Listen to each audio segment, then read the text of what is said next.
When it comes to elections, we are looking at the fact that we're already halfway through August. But in Minnesota, they have a late primary. That wrapped up on Tuesday, and now we can look forward to who's going to be on that November ballot. Andrew Rockhold is a candidate in the Minnesota House District 4A, a Republican candidate who is seeking that seat and joins us right now. Andrew, welcome to News and Views. How are you? Hi, Tyler. Thanks for having me. Thanks for coming on in. You did not have a challenge in the primary, so you weren't sweating at all on Tuesday night. Yeah, it was terrible. I mean, I was just biting my nails and just sweating beads. Yeah, there's something odd, even not being on the ballot, where if you're in the game, it still is one of those long nights just trying to figure out what in the world's going on here. But you're obviously advancing because you didn't have a challenge. And the first question is, why did you decide to run? Just fed up with all the taxes, all the regulations, and just fed up with government in general. Okay. So when it comes to like taxes or just regulations, give me some examples of what you would want to see. I mean, reduce, obviously, if you're talking taxes, I imagine you want to cut taxes, but give me some examples. Yeah, I'd like to see the complete elimination of property taxes, specials. I've been a licensed realtor in 4 different states with an attempt at a 5th. And many of those states, in fact, I think all of them except for us, they don't have specials. You know, we've on the North Dakota side, when it came to this June primary for just the city of Fargo, there was people that were saying, look, we got to eliminate property taxes or at least special assessments. Yeah. The question that I have, because I think there's 2 different special assessments in my mind. You have new development, and then you have upgrades to existing, I would say, legacy neighborhoods. And I can understand hey, maybe changing how you do specials on new development. There's people who will say, well, developers can put this into the cost. A question on what that might mean for the upfront cost of that home. But how would you do the infrastructure in some of those existing neighborhoods without specials? That's why we pay taxes. Okay, I mean, just right from the general budget then. Yeah. I mean, why do we pay taxes if that doesn't go for our streets, our roads, and our infrastructure? Okay. The legislature out in St. Paul, doing away with all property taxes, you're still going to have to find some general revenue to pay for those. So does it come from income tax, sales? How do you eliminate the property taxes yet still get the revenue to do what you need to do? We take it from the fraud. They found enough fraud in Minnesota to completely and totally cover property taxes. Concern I have about that is we've discovered the fraud, but I don't think we've collected that money back. Yeah. So we haven't gotten the money back, but we know that the money is there year after year. So because they're allocating it towards the fraud, or somebody was. Okay. The fraud issue, I think, is going to be the biggest thing when it comes to Minnesota. I'm hearing that already. And when I was watching the primary results, and Peggy Flanagan, who's the lieutenant governor, getting that U.S. Senate endorsement, I said, she's going to have to answer to this. And it's already happening right now. The fraud being discovered and prosecuted, my fear is because I've heard people that have family members at like CCRI, where some of these changes are. I'm worried that because the fraud is the focal point, that some of those well-deserving programs are going to have the negative impact, even though they didn't commit any fraud. How do you make sure that if you're taking that money going towards paying for property taxes, that those good services aren't being negatively impacted? Sure. I think we need to have better oversight. I know that was one of my concerns even with Lisa. It's like, how are you in office but not seeing this stuff? Like, as an elected official, we need to really have our eyes on the things that we're spending the money on and have good regulations there. Maybe not regulations, but good oversight that this money isn't being wasted. I mean, this is taxpayer money, and we need to use it wisely.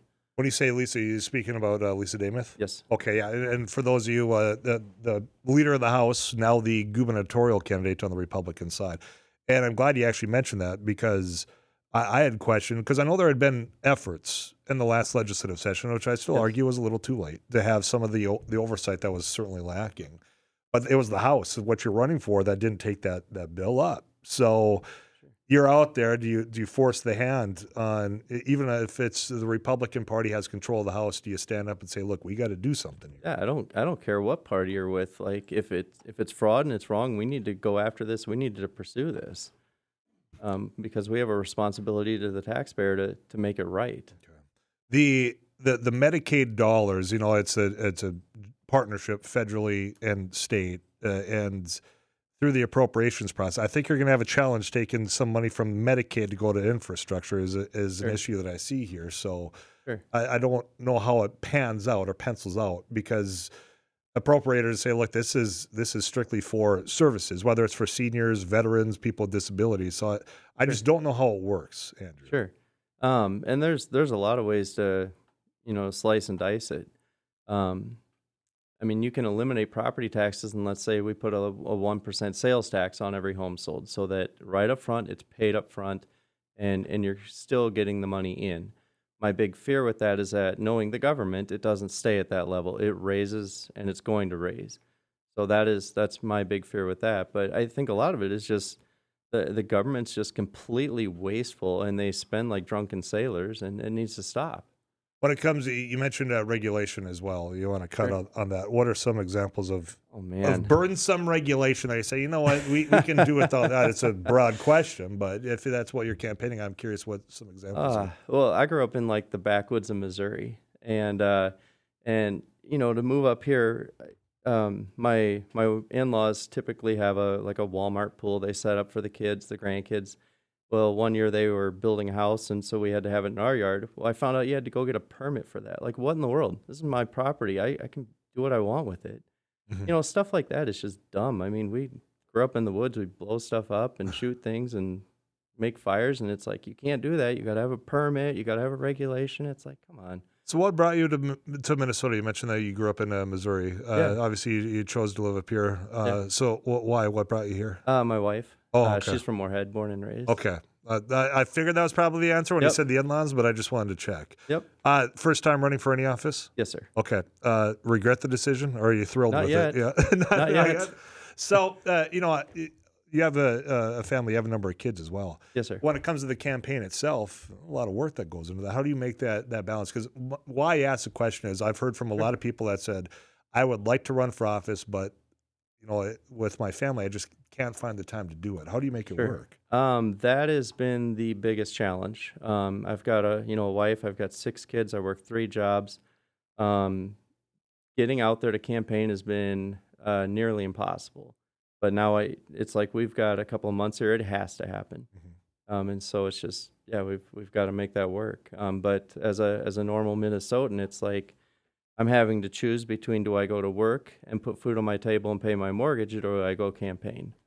And so that's been hard. That's a tough decision to make. Yeah, absolutely. 35270 is the Adventure RV Text Club. If you have any questions, you can send them in. Our guest right now is Andrew Rockhold. He's the Republican candidate for the Minnesota House District 4A. So you get out there, you want to cut taxes, you say, eliminate property taxes. Regulation, you want to cut down on some of that. Yes. What else are some of the issues that drove you into this race when it comes to Minnesota? The abortion issue was a big one. Having the fact that a woman can have a child, and while that child is living outside the womb, the doctors can refuse to give it health care. And that's legal in Minnesota. But is it happening? Because I've heard people throw that out of like 9 months getting that abortion. I don't know of any examples of it actually happening. Sure. I am not aware of examples, but if it's there, it's going to happen. Well, I don't know that that's necessarily true. That you'd have a doctor that would say, okay, yep, we're refusing care. I think that part, when it comes to refusing care to anybody, isn't legal. No, I don't think that is, but it is legal when it's, to my knowledge, it's allowed when it's an unwanted baby that's born. Well, I'd imagine that the adoptive services, I mean, there is some of that where, you have those services probably paid through Medicaid dollars. Sure. That would take, the proper steps. So we're not just throwing children away type thing. There's the movement I get when it comes to, being anti-abortion, because there has been decades and decades of people that this has been their issue. Supreme Court comes down and actually that movement has that win finally. Yeah. And you're saying that it hasn't resolved down to the state level. Why put it into law if it's not happening? My guest right now is Andrew Rockhold. He is the Republican candidate for the Minnesota House District 4A. And Andrew, I said, if you have any questions, send those in to 35270. Tyler asked Andrew for his solution to quality and affordable childcare. That's a tough one because there's not a quick and easy solution to that. I really believe that problem starts with just the nuclear family. Like, I'm the type that believes it's a man's responsibility to get out there and work and bust his butt to provide for his wife and his kids, and it's the wife's responsibility to raise those kids. And so I feel like that problem starts way back there. Not to say that women can't work. Like I was just telling them, my wife is looking to start a business and wants to do a coffee shop and a bakery, and that's great. But yeah, it's nearly impossible in this economy to be able to have extra expenses to go towards anything, even childcare. But that problem is something that I feel like starts before that. Okay, what if just scenario here? It's a single parent, Sure. and let's say unfortunately one of the parents is passes away, whatever. Because I mean, Sure. accidents happen, tragedy happens. Yeah, absolutely. Still have to have some affordability because you can't not be working at that point. Absolutely. So what would it be? I mean, is it a state program, or how do And you that's make sure that the affordability is there so a child can still go and have childcare and a parent can still work? Sure. And that's a great example, and that's something where I feel like, yeah, absolutely, there needs to be some programs to help out folks in those situations. I mean, maybe not even a death, maybe a divorce or something, and it's we took in a young lady earlier this spring who was in an abusive relationship with a child, and the whole time I'm thinking, how in the world is she's supposed to work and raise a child? And so I do very much feel that there needs to be an outlet for that. There needs to be help for that, and but that's where I feel like the regulation needs to come in, where it needs to be diehard cases, if that makes sense. One of the other issues that gets thrown out a lot when it comes to these races is about public education, Sure. or making sure that the education is properly funded, those sorts of things. Your view on public education? Outside of farming, can you name one thing that the federal government or the government in general has gotten involved in that's gotten better?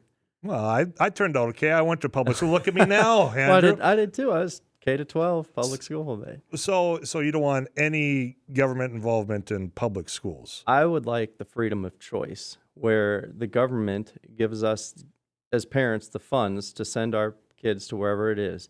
We chose to homeschool. I told my wife, I said, if you're at home with the kids, it's totally your choice. If you want public school, private school, or homeschool, and she chose homeschool. But I feel that needs to be a choice. We haven't received a dime from the state to homeschool our children, and yet we pay in, I think it's almost $500 a month to the state to go towards education. And so we see none of that. So I feel like the dollars needs to follow the child. Okay. If people want to learn more about your about your website, about your candidacy, where do they go? I'm looking at your website, which Sure. is why I said that. Rockholdforhouse.com, and it's FOR. Okay. So you've got a couple of months left. You're going to be out campaigning. You said you'll be door knocking, but if people want to get involved, I imagine the website's the best way to do that. Yes, sir. Yep. Okay. What I miss, Andrew, before I let you go, I've only got less than a minute left. Not much. Okay. We got her. Well, we'll be following along Thank the you trail. I guys very appreciate your much. willingness to come on here Thank on you. News and Views. Andrew Rockhold, again, Minnesota House District 4A Republican candidate.